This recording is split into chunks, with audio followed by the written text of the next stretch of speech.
Mirror set करण्यासाठी vehicle सेटिंगमध्ये जायचं. नंतर व्हेकल सेटिंगमध्ये जायचं. व्हेकल सेटिंगमध्ये जायचं.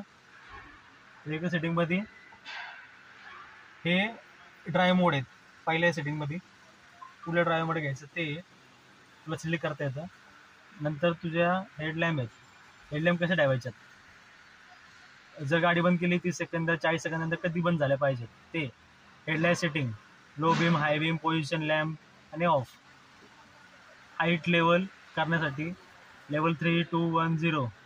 रिअर फॉग लाईट चालू ठेवायची असेल चालू ठेवू शकतो, नसं चालू ठेवायची तर नाईट चालू ठेवता येते, फक्त पुढची चालू ठेवायचं. नंतर येतं